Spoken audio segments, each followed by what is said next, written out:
Buenas noches, vamos a comenzar esta reunión que va a ser breve para no quitarles tiempo. Sé que tienen muchas actividades que realizar, muchas tareas pendientes. Yo quería iniciar preguntándoles sobre si ya realizaron la entrevista al docente, las preguntas que había que hacer. Buenas noches, Lick. Buenas noches. Sí, yo se la realicé a otro docente porque ya no pude hacérsela ese día, pero ya la tengo hecha. Solo tengo una duda porque ahí menciona de que primero, bueno, aparece que hagamos un análisis de las preguntas realizadas y al final como anexos aparece de que debemos colocar las preguntas contestadas. Entonces mi pregunta es, en la parte del análisis hay que ir como escribiendo cada pregunta junto con la respuesta que nos dio el docente y luego nuestro comentario, o solo la pregunta y nuestro comentario, o hacer un análisis general. No, haga una introducción breve. Estoy hablando de un parrafito de unos cuatro líneas. Luego, la pregunta que le hizo al docente y la respuesta que él dio, sin comentario. Los comentarios van después. Cuando usted ya terminó de presentar las preguntas que le hizo y las respuestas que él dio, hasta entonces usted puede hacer comentarios. Por ejemplo, dice, vaya, con respecto a la respuesta a la pregunta 2, no estoy de acuerdo con el docente por tales y tales motivos. O puede ser que diga, sí, fue una respuesta brillante, felicito al docente, yo estoy de acuerdo con él. Pero eso después, por respeto al docente, ¿verdad? Porque el docente, bueno o malo, pero está colaborando. Entonces, para mí, que no debemos mezclar todo. Porque Sí, solo entonces, que estaba viendo de que las preguntas contestadas no las pide en anexo. Entonces por eso tenía duda yo si había que colocar las contestadas tanto en el análisis como en los anexos, porque en la parte del análisis nos dice de que máximo 3 páginas, dice. Entonces ese máximo de 3 páginas no sé si se refiere a a todo el documento o solo a la parte del análisis. no es todo el documento. Es que acuérdense que es una entrevista, lo que pasa que además de escuchar las respuestas del docente, hay que dar nuestra opinión, ¿ya? Porque a esta altura ustedes ya tienen base como para opinar y decir, bueno, estoy de acuerdo o no estoy de acuerdo con este docente. No, el análisis. Y tome en cuenta otra cosa, que el licenciado Zenón decía ahí que esas preguntas que estaban son una propuesta, no es una camisa de fuerza, es decir, es que esto es lo que tiene que preguntar. Es una propuesta, eso significa que usted, dependiendo del lugar donde esté, el tipo de docente, etcétera, etcétera, podría modificar las preguntas. De hecho, hay un compañero suyo que las modificó, porque él dice, bueno, estas preguntas son para estudiantes regulares. ¿Qué va a hacer el docente con estudiantes regulares? Pero si en medio del grupo hay un docente con discapacidad, eso no lo menciona el documento, no hablan de eso las preguntas. Entonces él me escribió para decirme que él iba a incorporar eso, y está bien, porque en medio de cualquier grupo puede aparecer algún docente, algún alumno con algún tipo de discapacidad. ¿Y qué va a hacer el docente frente a eso? ¿Qué trato le va a dar? Bueno, entonces me pareció importante, ¿va? Y como el licenciado Zenón dice que esas preguntas que él propone solo son eso, propuesta, ¿verdad? Entonces yo considero que para que el trabajo sea muy ordenado, no hay que interrumpir la parte de las preguntas y respuestas que el docente dio. Al final, sí, nosotros podemos comentar, ¿verdad? Con respecto a la pregunta número tal, yo no estoy de acuerdo con la opinión del docente por tal y tal motivo, o sí estoy de acuerdo, o según lo que yo observé en la clase, la respuesta de la pregunta tal no coincide con la práctica que realizó el docente. Vale. Eso sí se puede hacer, ¿verdad? Pero pienso que hay que respetar eso, no mezclar mi opinión con la opinión del docente. Mi opinión va después. Ahora, aquí no se trata de escribir un libro. Yo creo que para presentar las respuestas que dio el docente y dar mi opinión con respecto a lo que dijo el docente, bastan 3 páginas más la portada, porque me imagino que los docentes pasan muy ocupados, salen cansados de clase, no estuvieron hablando 3 horas. Entonces, tiene que ser un documento corto, ¿verdad? Además, se trata de escribir, en último término, la idea central de todo lo que dijo el docente en cada pregunta. El docente puede haber dicho muchas cosas, pero ¿cuál es la idea central de todo lo que dijo en esa pregunta? Entonces, él habló 10 minutos sobre esa pregunta, pero ¿cuál es la idea central? Entonces, yo la voy a resumir. Mire, el docente, después de haber explicado durante 10 minutos su respuesta, yo entiendo que la idea central de esa respuesta es esta. Y usted la escribe en 2 líneas. Vale. Después usted la puede comentar. Porque a veces el docente habla y habla, pero no dice nada, como los bolos. Un bolo usted lo escucha hablar 4 horas, ¿y qué dijo? Pues a saber, porque no se le entiende, habla disparates. A veces los profesores, cuando no conocen bien la respuesta, ponen a hablar y hablar y hablar, pero no dicen nada en concreto. ¿Verdad? Entonces, y hay otros que sí, ¿verdad? Brevemente, pero van al grano. Esto es así, punto. Va. Hay de todo. Entonces, de eso se trataba. Pero mire, independientemente de cuáles fueron las respuestas de los docentes, yo siento que es una gran experiencia, porque ya sea que el docente es chambón, buenazo, o como quiera, el hecho es que él está frente a los estudiantes. Y esa práctica es la que determina muchas cosas. Práctica que a veces nosotros o no la tenemos o ha sido muy corta. En cambio, él, que lo haga bien o que lo haga mal, el hecho es que él está frente a los estudiantes. Por lo tanto, es interesante revisar qué opina él. Y hay otro detalle, ¿verdad? Si el profesor ya es bastante antiguo, aunque no todos, porque hay excepciones, pero si el profesor ya es bastante mayor y ya se va a jubilar, él no está pensando en aplicar la metodología de resolución de problemas. A lo mejor ni la conoce bien. Él va a seguir con la enseñanza mecánica, sigan estos pasos y resuelvan los ejercicios. Si el estudiante a través de eso logró comprender algunos conceptos matemáticos o no, a él no le interesa. Pero los profesores jóvenes dicen, bueno, mire, aquí me han mandado a desarrollar unas competencias que no se consiguen así nomás. Por ejemplo, ¿cómo voy a lograr que el estudiante razone de manera lógica? Pues eso es como nadar. A nadar se aprende nadando. Aquí igual, si queremos que la matemática le ayude a resolver problemas, pues preséntele problemas. Entonces, eso a veces los profesores ya más mayores no lo comprenden o no quieren comprenderlo. Los jóvenes creo que sí, ¿verdad? Porque bueno, donde yo trabajo hay profesores de matemáticas jóvenes y ya bastante mayores. Yo prefiero tratar con los jóvenes porque tienen otra visión de la matemática, tienen otra visión de la metodología para la enseñanza de la matemática. Los mayores son muy cuadrados, igual que los contadores, ¿verdad? Contador, usted le dice, mire, yo ya pagué, pero no tengo la factura en este momento. Entonces el contador le dice, ¿usted no ha pagado? Sí, ya pagué. No, porque no me presenta factura, por lo tanto, usted no ha pagado. Hasta que usted lleva la factura, dice, sí, sí, es cierto, ya pagó. Vale, de esos hay varios profesores, ¿verdad?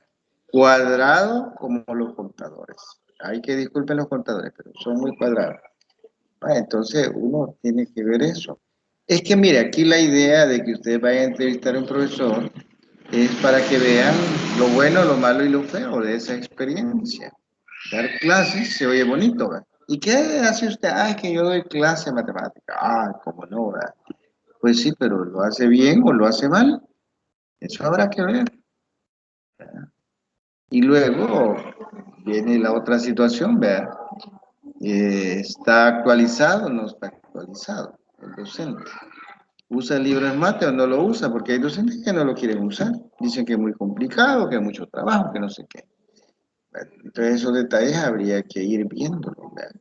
Porque la idea es que los nuevos docentes, como el caso de ustedes, ayuden a cambiar esos prejuicios, que los estudiantes se borren de la mente la idea de que la matemática es difícil, es compleja y que voy a aplazar. Y que el estudiante la vea como una asignatura que me permite desarrollar la habilidad para resolver problemas, me permite desarrollar la habilidad para pensar lógicamente, que no todos pensamos de manera lógica. Eso, de eso se trata. Entonces piense usted, Sofía, en eso, ¿verdad? Prepare con cuidado su documento y mándemelo. Usted siempre presenta Y en trabajo. ese caso, licenciado, ¿habría que comentar cada pregunta de ellos o solo con las que no estemos de acuerdo? Depende. Porque si la pregunta, la respuesta es tan obvia que no merece ningún comentario adicional, así déjela, ¿verdad? No tiene que ir una por una, no. Vaya, son, por ejemplo, digamos, 10 preguntas. De esas 10 preguntas, 5, la respuesta es tan clara, tan obvia, tan evidente, que no necesita ningún comentario. Pero las otras están un poquito distorsionadas, parece que no fueron bien acertadas o fueron excelentes. Entonces yo como estudiante que estoy realizando el trabajo, las voy a comentar. Y entonces digo, mire, con respecto a la pregunta número 6, me parece una respuesta brillante, una respuesta excelente. El profesor tiene razón por esto y por esto. O puede ser al revés, ¿verdad? El profesor se equivocó, con las disculpas del caso. Parece que el docente no está muy actualizado, parece que el docente, etcétera, etcétera. No necesariamente todas las preguntas, solo las que ameriten. Usted sabrá, bueno, esta pregunta aquí no tengo claro nada, entonces la voy a comentar. Porque esta pregunta está planteando desastres. Es un error evidente. Voy a comentarla porque es que esto no debe darse. Entonces, ¿cuántas va a comentar? Depende. Solo aquellas que llamen la atención, ¿verdad? Aquellas que tengan, ya sea cosas muy buenas o cosas muy malas. Esas sí las voy a comentar.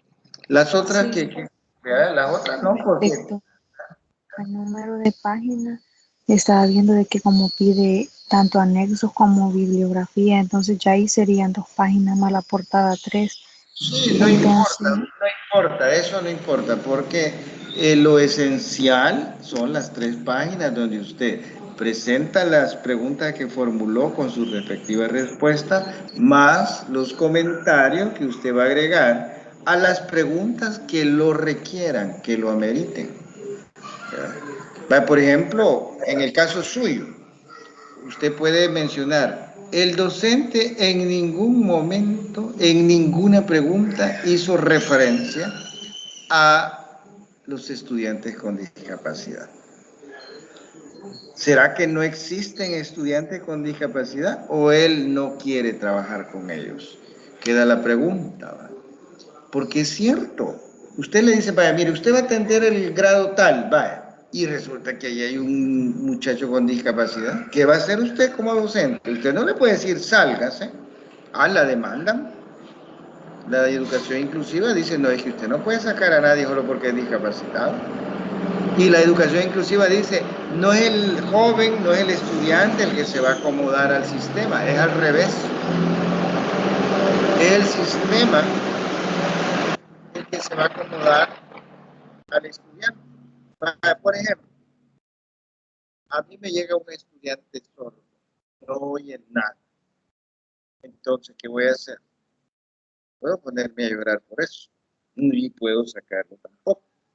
Entonces yo tengo solo dos opciones. Que él se busque un intérprete que le traduzca lo que yo digo al lenguaje de señas, o que yo como docente aprenda lenguaje de señas, porque la ley me obliga a mí a buscar una solución, no a él. Es que él no tiene la culpa de haber nacido así. Va, entonces, usted podría, por ejemplo, hacer esa observación en los comentarios que va a poner. En ninguna respuesta del docente hizo referencia a qué haría él si tuviera en medio del grupo un estudiante con algún tipo de discapacidad. Hay una variedad de discapacitados. Retardo mental, ¿cómo se llama? Autismo, baja audición, baja visión, etcétera, etcétera. ¿Y cuál de todo eso le va a llegar? No sabemos. El problema es que el docente solo mira a estudiantes regulares, pero ¿qué haría él? Lo más cómodo, no hacer nada, ignorar al estudiante. Va a sentarse aquí, pues vea, pero hasta ahí. Eso no es el caso.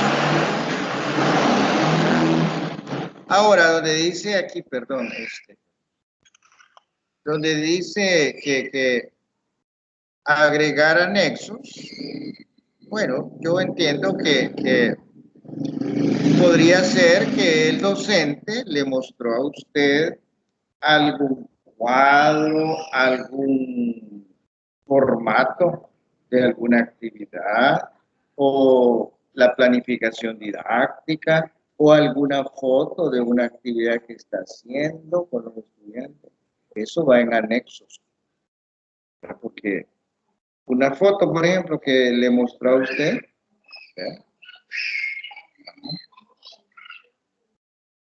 ¿Qué dicen las indicaciones? ¿Qué dicen las indicaciones? ¿Sofía?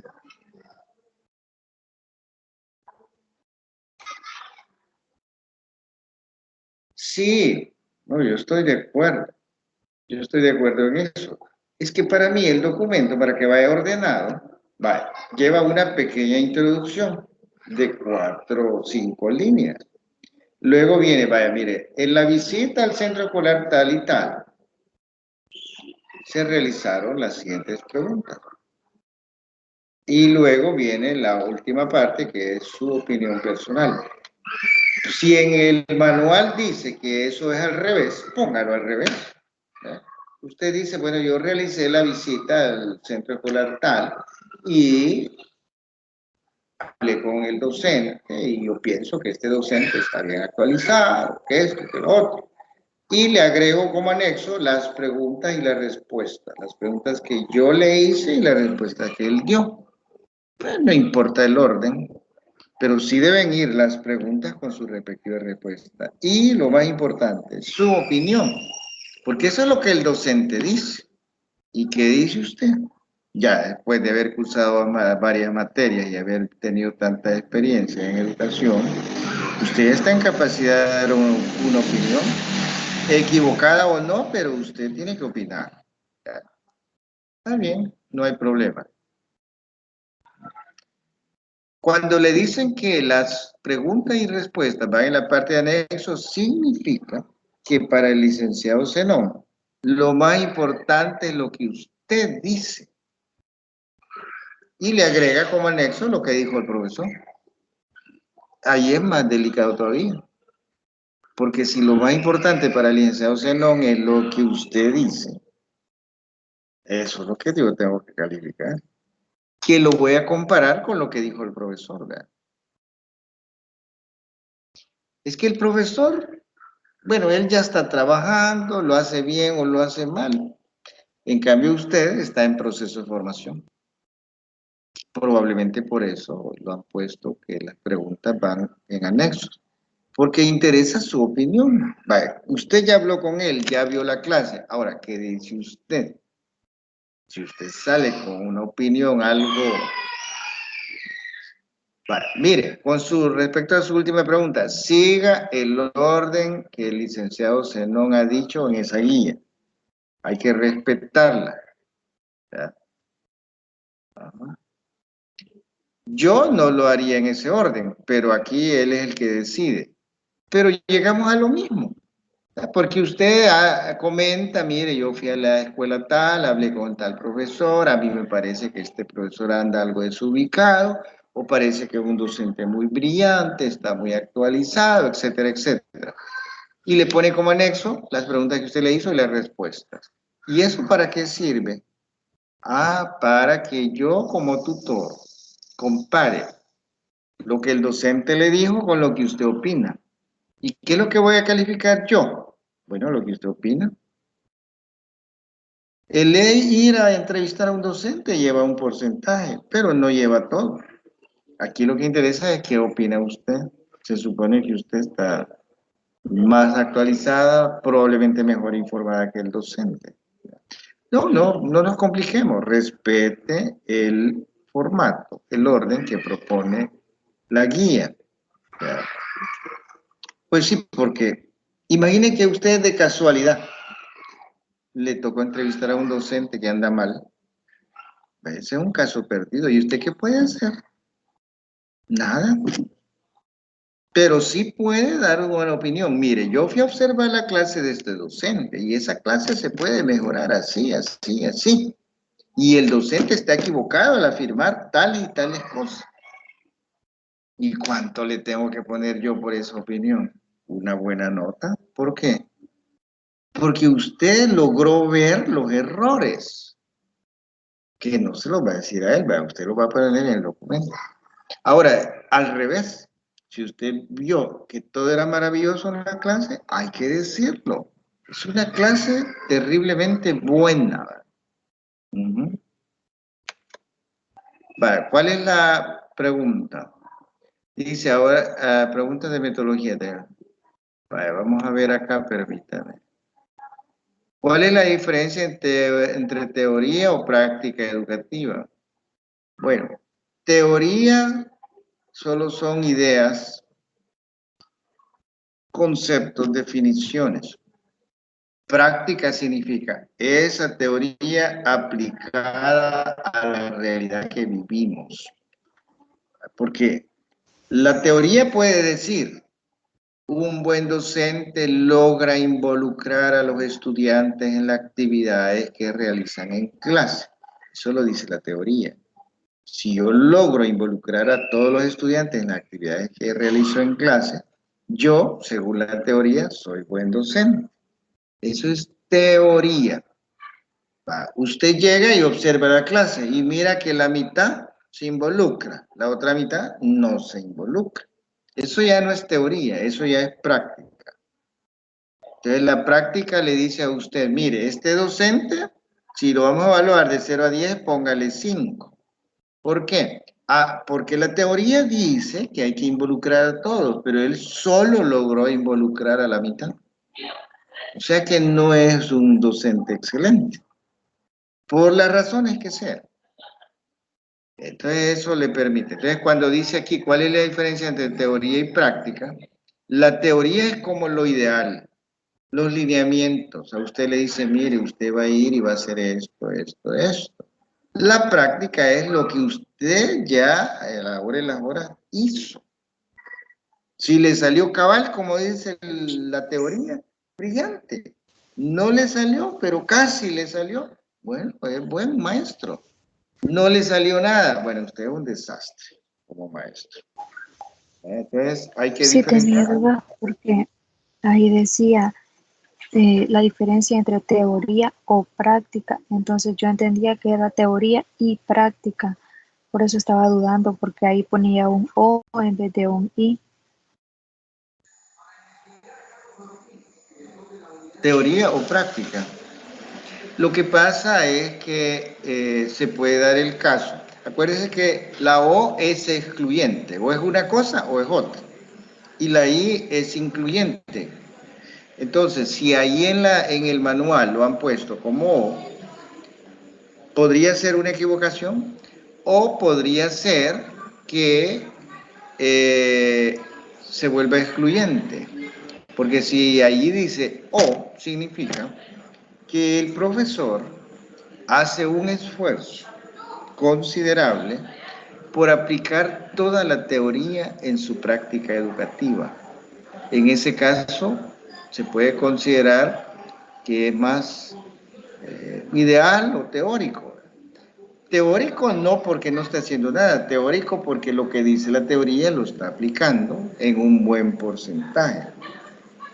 Pero podría ser práctica, solo práctica, sin teoría. Entonces, las dos opciones son válidas. Digamos, hay docentes, por ejemplo, que no preparan, no planifican, llegan a improvisar, pero los estudiantes no pueden estar ahí solo mirándolo al docente, algo tendrán que hacer. Entonces se inventan, en el momento se inventan, hagan esto, o copien aquí en la pizarra, o mire, hay que transcribir del libro al cuaderno. Esa es la solución fácil.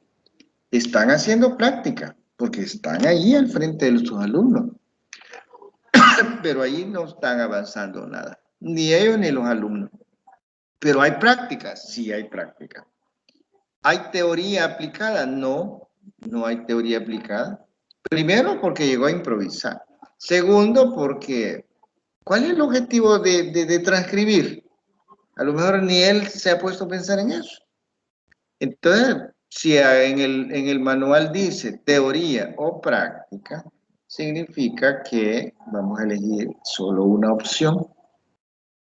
Usted que habló con el docente y ya observó la clase, diga, puede afirmar, mire, aquí se ve que el profesor ha respetado lo que dicen los autores tales y tales, ha aplicado bien los principios pedagógicos, los principios didácticos, etcétera, etcétera. Significa que el docente agarró la teoría y trató de aplicarla, pero podría ser lo contrario. El Sí, porque en docente, este caso nos está pidiendo diferencia, entonces en ese caso tendría que ser incluyente, definir ambos términos. bueno, había que verlo, ¿verdad? Había que verlo, ¿verdad? Porque es que mire, esto de la teoría y la práctica es como la utopía. La utopía es un sueño, nunca lo vamos a alcanzar. Pero si no tenemos una utopía enfrente, estamos peor, porque la utopía ejerce la función de orientarnos. Yo ya sé que nunca voy a lograr lo que dice la utopía, pero en la medida que yo voy tomando eso como orientación, voy avanzando y cada día me voy a ir acercando más a lo que dice el sueño. Por eso las utopías son importantes. En la clase es lo mismo, ¿verdad? Porque la teoría es como la utopía. A lo mejor nunca la voy a alcanzar, pero cada vez que yo trato de alcanzarla, avanzo. Y avanzo bastante. De eso se trata. Cuando dice acerca de la matemática que pueden aprender los estudiantes, ¿a qué se refiere? Bueno, es una pregunta bien amplia. ¿Qué clase de matemática? Yo pienso que en este caso hace referencia a las concepciones matemáticas. ¿Por qué razón? Primero, porque no le pueden preguntar a usted algo que no han dado en el material de estudio. Y recuerde que en el material de estudio comenzaron hablando de cómo concibe la matemática el docente. Entonces, cuando aquí dice, ¿cuál matemática pueden aprender los estudiantes? Creo yo que se refiere a las concepciones. ¿Cómo ve la matemática el docente? ¿Cómo concibe la matemática del docente? Si la ve como un juego, pues su clase va a estar basada en juegos educativos, por supuesto. Si la ve como algo mecánico, mira, aquí solo es de aplicar 3, 4, 5 pasos y ya. Si la ve como algo mecánico, pues la clase va a estar basada en algoritmos. Entonces, ahora, qué dicen los teóricos actualmente? Todo debe estar basado en resolución de problemas. Pues sí, pero ¿y si el docente ya está por jubilarse? lo más seguro es que él aplica el algoritmo y punto. Pero bueno, entonces creo que a eso se refiere, porque la matemática, o sea, si hablamos de contenidos, esos contenidos no los inventamos nosotros. Los contenidos son prescritos. El Ministerio de Educación dice, para primer ciclo, esto van a aprender. Para tercer ciclo, esto. Para bachillerato, esto. Y para universidad, esto. Y eso no lo podemos romper. Entonces, no creo yo que no se refiere mucho a los contenidos, porque eso no lo podemos cambiar nosotros. Viene prescrito, es ley que el docente de cuarto grado esto va a enseñar.